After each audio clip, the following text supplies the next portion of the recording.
গুছিয়ে কথা বলতে পারি না, আমি খুব খারাপ এটাতে। এবং সামনে কয়েকজন আমার খুব কাছের মানুষ বসে আছে, তারা অলরেডি আমি স্টেজে ওঠার পর থেকেই হাসছে যে ও কেন এখানে কি বলবে, ভুলভাল কথা, যেটা আমি বলে থাকি সাধারণত। কিন্তু আমি এটাই বলতে চাই এবং আমি শরৎদাকে ধন্যবাদ জানাতে চাই যে আজকে আমাদেরকে এখানে আমন্ত্রণ করা হয়েছে। এবং আমিও ছোট থেকে কিশোর কুমারের ব্যাপারে জানা বা যে কোনো একটা কিশোর কুমারের গান যেই টিউন ধরা হয় সেটা সঙ্গে সঙ্গে গুনগুন করা, আমার মনে হয় সেটা আমার মধ্যেও আছে শুধুমাত্র আমার বাবার জন্য।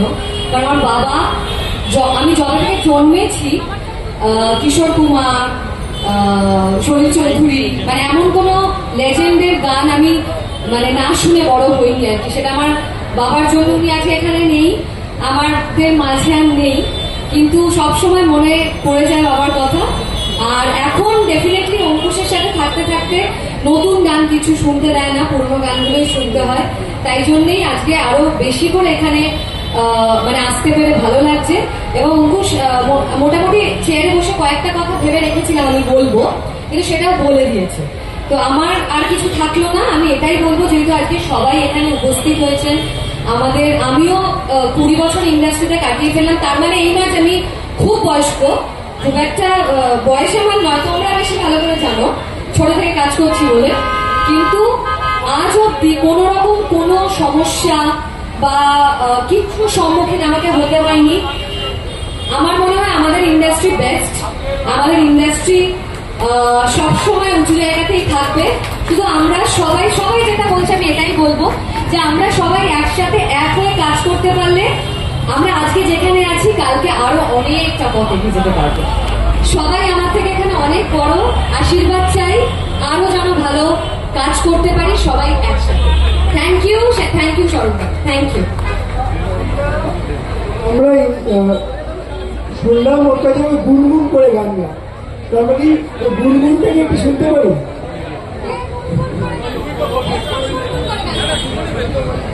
অঙ্কুশ আর ঐন্দ্রিলা কি গুনগুন গানটা আমরা শুনতে পারি? গুনগুনটা গুনগুন গানটা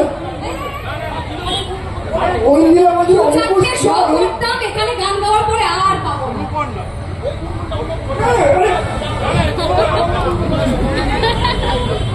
এইভাবে অপমান। আচ্ছা একটা সাজেস্ট তো করো, চেষ্টা করো। मेरे सामने वाले खिड़की में আমি কেন করবো না? তোমার করা উচিত আমাকে দেখো। হ্যাঁ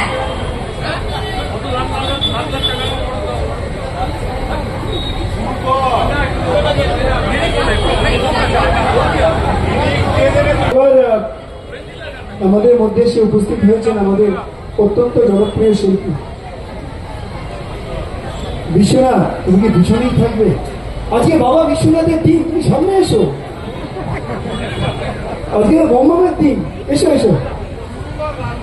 আমি আনন্দ আঢ্য, আমাদের অত্যন্ত গর্বের কলাকুশলী, ও হচ্ছে আমাদের জাতীয় পুরস্কার প্রাপ্ত আর্ট ডিরেক্টর আনন্দ আঢ্য। সেই আনন্দকে বলবো আমাদের অত্যন্ত প্রিয় শিল্পী বিশ্বনাথকে বরণ করে নেওয়ার জন্য।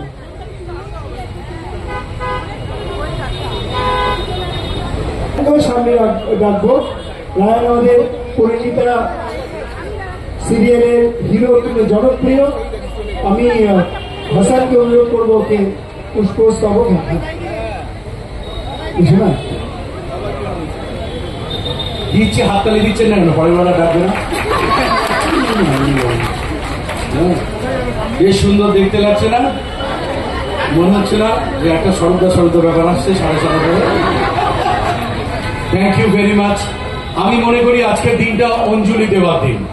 সরস্বতী পুজোয় অঞ্জলি দিই কারণ সারা বছর পড়াশোনা করতাম, তাই সরস্বতী পুজোয় অঞ্জলি দিতাম।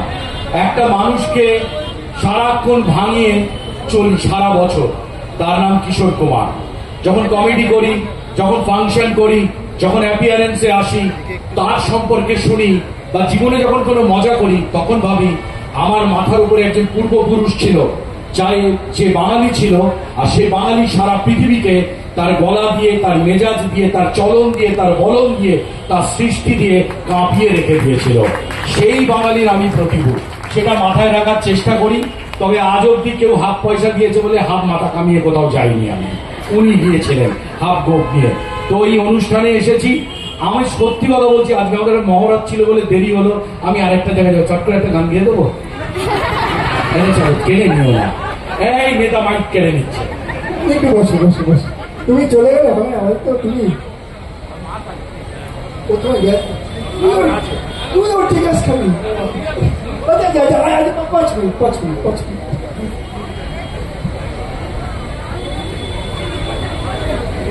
জোরে করতে হবে যে আমাদের রায়ান অত্যন্ত জনপ্রিয় শিল্পী ও আপকামিং আমাদের আগামী দিনের ভবিষ্যৎ, ওকে আমরা বড় করে দিতে সিরিয়ালে ওগুলো বরণ করে দিলাম। Thank you Ryan.